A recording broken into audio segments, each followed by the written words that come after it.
cheer.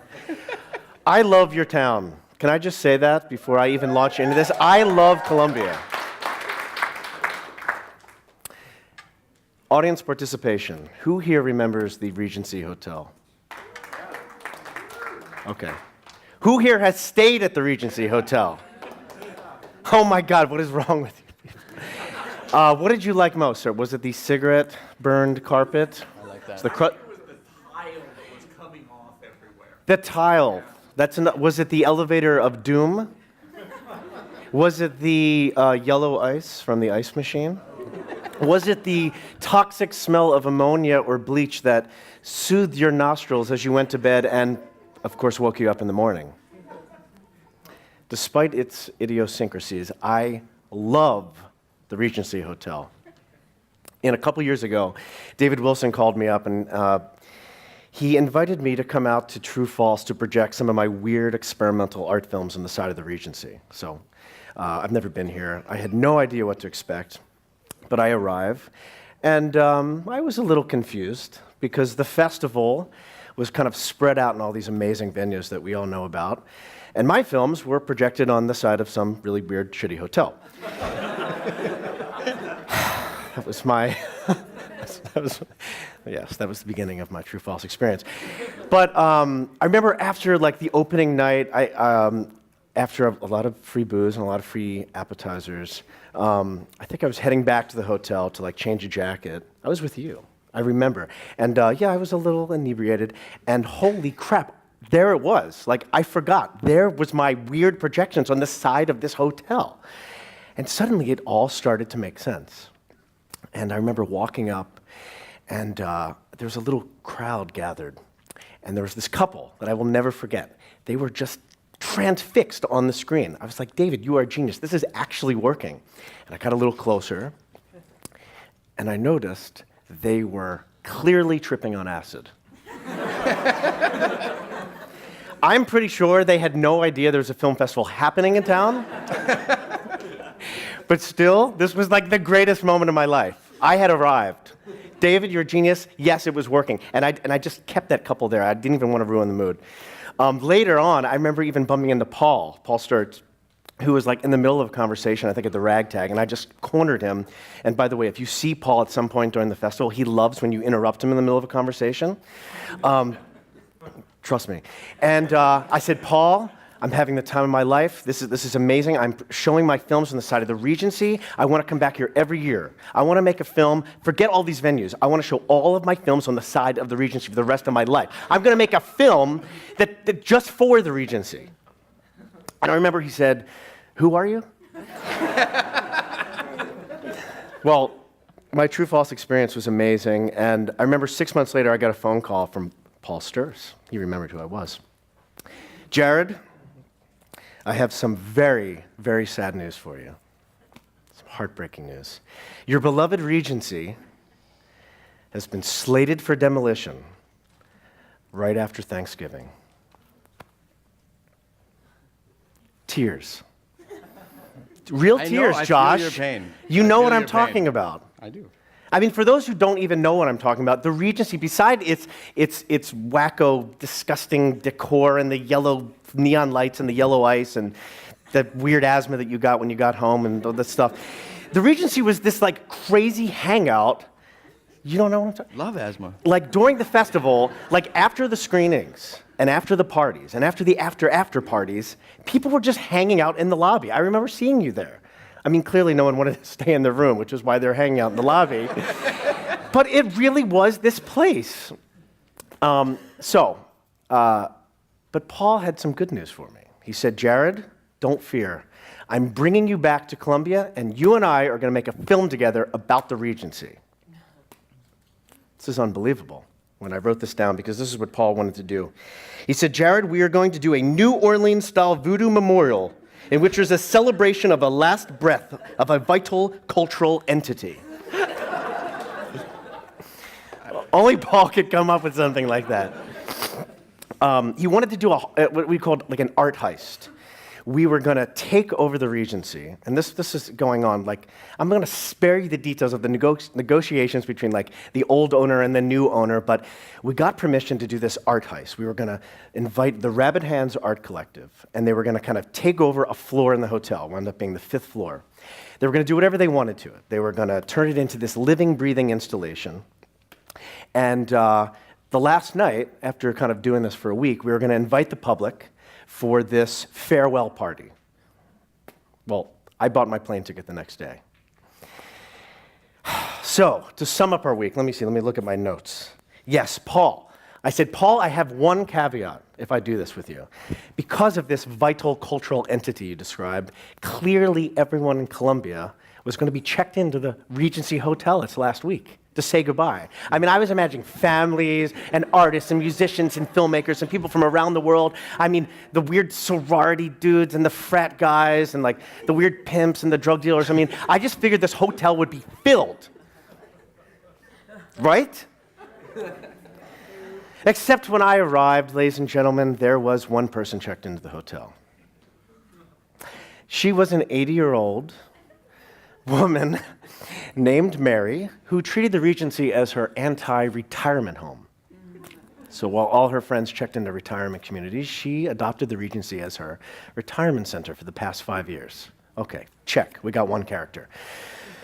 And we found another character who was not staying in the hotel, but he was our, Paul describes, our 17-year-old drug-addled maintenance boy, Rainey, who was doing like everyone's job, from like parking cars to cleaning to like picking up cigarette butts to getting really high with his girlfriend, which would explain why he was hired and then fired and then rehired again. This kid was amazing. And by the way, if you're here tonight, both Rainey and Mary, I love you dearly, but what the hell did I get myself into? Okay, double down. This is what we're going to do. We're going to cross-cut between these two characters, splice in some art, and we're going to have a film. Well, a very short film. So to sum up my week, amazing interviews with Mary.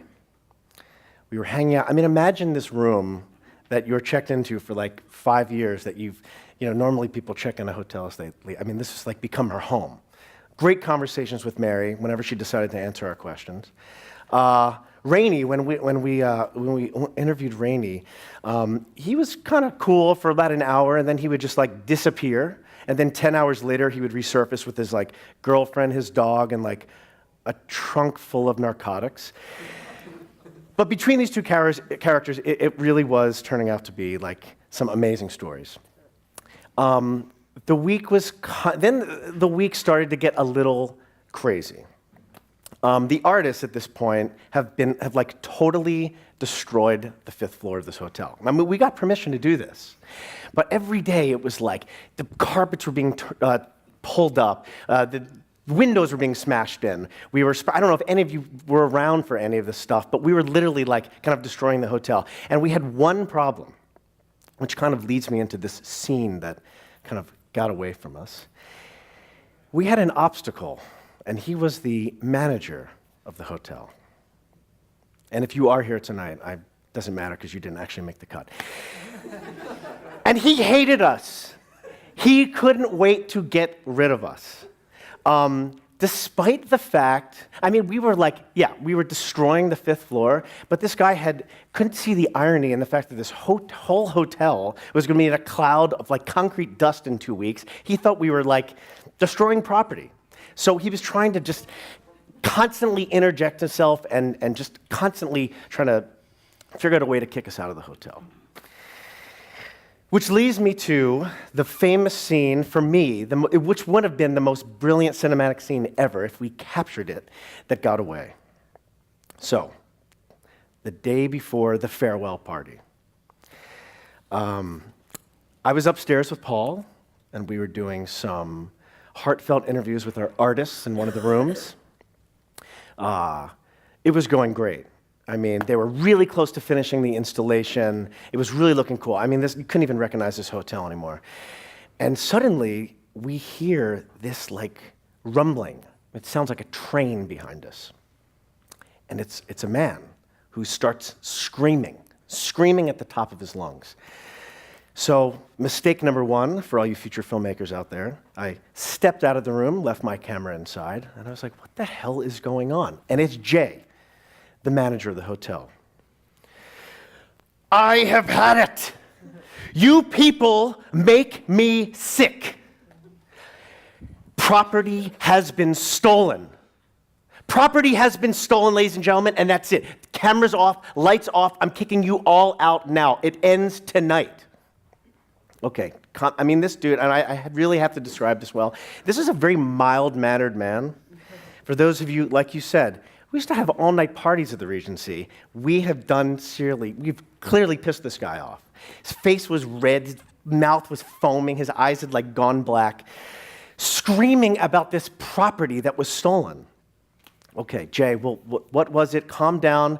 You know, we're pretty good here, man. We just got 1 day left. We're making a good movie. Everything's fine. No, property has been stolen. The owner's property has been stolen, and I want you all out tonight. It ends tonight. Okay, well, I'm thinking a vintage bottle of wine, a cash register, a vintage photograph. I mean, what? Jay, okay, fine, calm down. What is stolen? Please tell me what was stolen so we can get to the bottom of this. Well, I'm going to tell you what was stolen.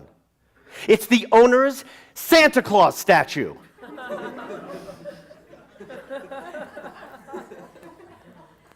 I'm not talking about a life-size bronze Santa Claus. I'm talking about a 2-foot plastic Santa Claus statue that was probably made in 1975. A piece of crap that we all saw and we didn't want anything to do with. Okay, Jay, okay, we're going to find the Santa Claus. And now, this is when it kind of gets insane, which is, again, why didn't I film this? Jay runs downstairs, screaming again on the top of his lungs. Cross-cut to Paul. Now, Paul and Jay start kind of going at it in the lobby. Paul, at this point, is like, grappling. No, Jay is calling the owner. No, I haven't found the Santa Claus. It's done. I want these guys out. That's it. Property has been stolen. And Paul is texting Rainey, our maintenance boy. He's our last hope. Rainey, please help us. No response, of course, because he disappeared. Now, let's cross-cut back upstairs. This is when Paul and I separated. I've decided to play private detective. I was convinced one of these artists had something to do with the Santa Claus. But one by one, they each proved their innocence to me. I was just thinking, like, what were they doing? Some horrible things they were doing with St. Nick. But, so then we crossed back down to the lobby. At this point, and Paul's a very reasonable man, Jay was a reasonable man, these two were screaming at each other. This guy was going to kick us out of the curb. It was over. I mean, it was absolutely done. Lights off, we wanted the cameras out, and they were screaming at each other. And Paul, at this point, didn't give a shit. I mean, there were so much negotiations to actually make this happen that it didn't even matter.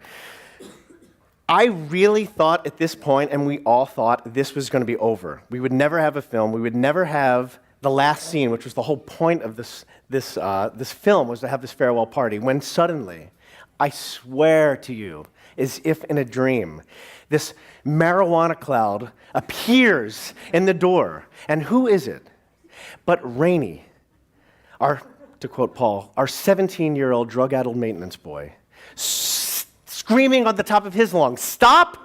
Stop everything! I have found the Santa Claus! I got your text! I know where the Santa Claus is! It was the maids! The maids took it! I saw them loading the Santa Claus and a bunch of Christmas decorations in the truck of their car. I have found the Santa Claus. Do not kick these people out. They're good people." Ladies and gentlemen, not only did Rainey save our film, but this was the day a boy became a man. And I leave you with that last scene. And if any of you have a drink in your hands, I'd love to raise a toast to the Regency Hotel. You will always be missed, but never forgotten. Thank you very much.